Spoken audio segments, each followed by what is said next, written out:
Speaking of Arsenal, they won again this weekend, boys. Comfortable win, not a big scoreline, but a comfortable win. How did you feel about that, dude? Like, do you feel the wobbles out the way now? You're going to get back on track, keep winning games, win that game in hand on Wednesday type thing?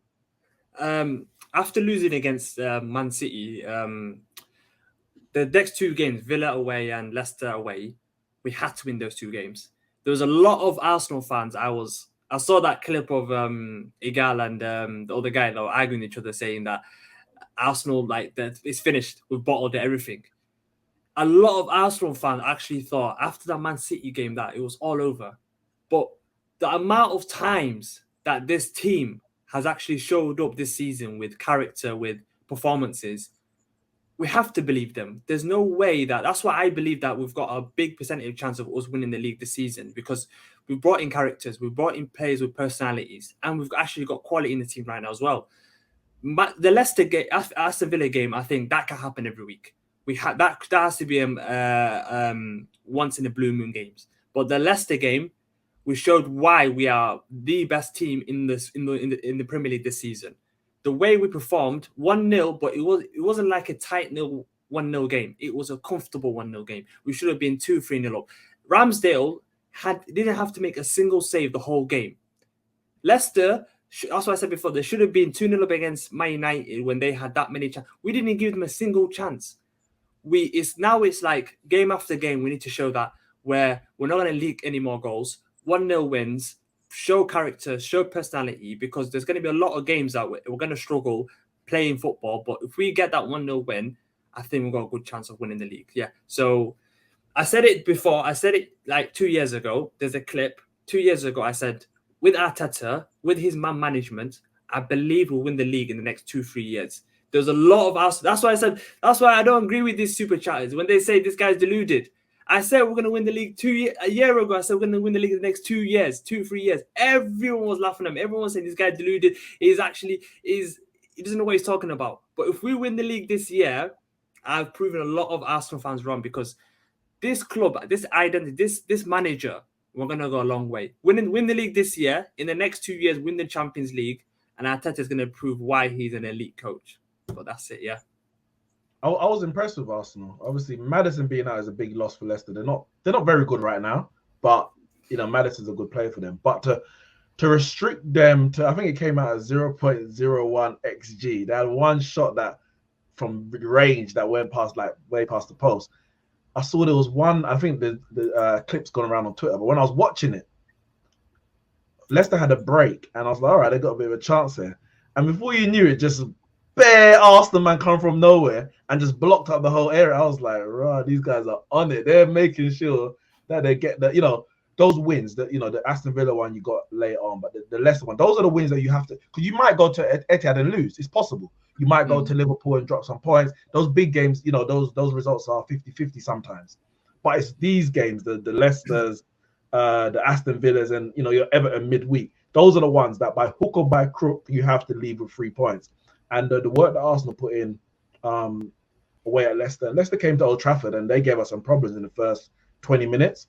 90 minutes, Arsenal didn't have no problems.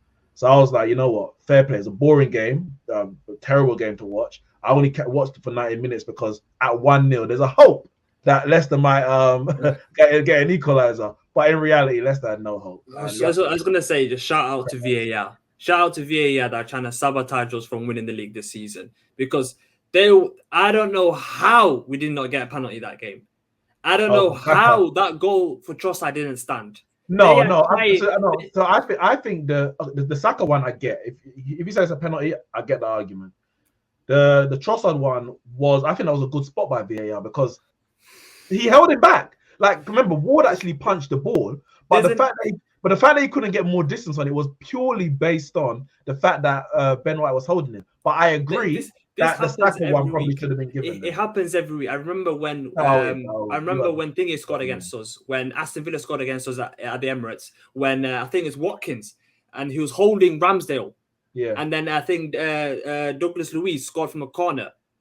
He was holding him, but VAR didn't intervene then. But as soon as Ben White holds his gloves, by a little bit holding his gloves, that he's obstructing. Ward is a shocking keeper. If you shoot on target, you've got a chance of scoring. And the way that they find little things, every goal we score, they look for every little thing to rule the goal out. So yeah, shout out to VAR. VAR can't sit there though and say, "Oh, well, Danny Ward's a bit of a shit keeper, so we wasn't going to save it anyway. So let's just not count it." They have to be consistent. If you're going to rule that out, every keeper that gets touched now until the end of the season, they have to give. It's not about being touched, though, is it? I think I reckon if there's goals now where a player, a defender, whoever it is, an attacker, the attacking player holds a goalkeeper's arm and stops him from jumping, I reckon I'll disallow it. I think Saka's penalty, I did at the time I thought no. I've watched the replay many more times since, and super slow-mo replays, and the more you hear about it, does change your mind a little bit. That for me, looking back now, was a stone cold penalty. But the question is, are these bad decisions? But you seem to think that like the FA or the referees have got an agenda to stop Arsenal. Like, do you really believe that, or are you saying it for attention? 1,000,000%, because we literally got a referee in Lee Mason sacked. Lee Mason is not a referee anymore because of what? Because of the decisions he made against us. Referees, I've realized it. Referees, it's not just me seeing my perspective. Referees have an agenda against us. They are trying so hard because if we win the league, this proves that like no one wants. Man City don't want us to win. Man United don't want us to win the league. Tottenham basically, what they're saying, if they win the league, it's against all the odds. They beat the referees. We beat the referees. We beat everyone. And they beat VAR. Oh my god! Every time the odds are against us. If we win the league, we need to do the tour bus from London all the way around the UK. Go around the whole UK. Go around every single city, and then we need to celebrate for 6 months straight because winning the league. I can't say I've sat there and watched every Arsenal game fully in depth, this, that, and the other, but to say that VAR has had a campaign against you when we rocked up at the Emirates, the cameras didn't work for your first goal. Then we had a handball, which was deemed not a handball, but the next game they gave handball for the same thing. And then you got one of the dodgiest penalties I've seen because Thiago kicked someone. When you go look at it at the other angle, he barely makes connection. But no, I'm sorry. Yep, you're right. The referees have a campaign against Arsenal. The league's against Arsenal. Yep, you're spot on. I'm sorry. Yep. Okay, but there's a difference between debating whether it's a foul or not a foul, and another thing where it's they purposely didn't do the line to an offside against. Again, that's a massive difference. Yeah. So you think again? Remember though, there's another VAR the same day that drew the wrong line, had nothing to do with Arsenal or the title race. Is that not just incompetence? Or do you think that Lee Mason, you believe that Lee Mason sat there and said, right, if I draw these lines, this goal is going to be disallowed, so I'm not going to draw them because I want Arsenal to lose points. Is that what you think? If you're part of the VAR panel and then there's a goal, that you have to check if it's offside or not. If you don't check, you're not doing your job. So Correct. Either he couldn't forget, because how can you forget not to do lines for an offside? So my question is, I'd love a straight answer, please, Igal. Do you think that he purposely didn't do it to damage Arsenal, or did he just make a mistake and was incompetent? For me, I'm gonna have to say that the reason why he got sacked is because he purposely didn't put the lines on the line, and he. I'm being serious because you cannot make a mistake like that. You cannot make a mistake like that. Don't you think? Don't you think that the Premier League would prefer Arsenal won the league over Man City, considering they're actually like taking Man City to court? Like, I think they've actually got something against Man City. Don't you think that they would rather Arsenal? Like, I don't see. It's not adding up. Something's not adding up to me. I'm not sure. What agenda do the Premier League have against Arsenal versus Man City?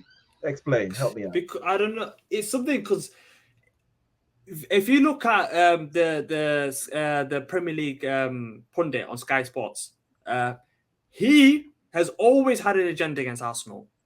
I've seen every single referee. Referee don't come out and say we're wrong.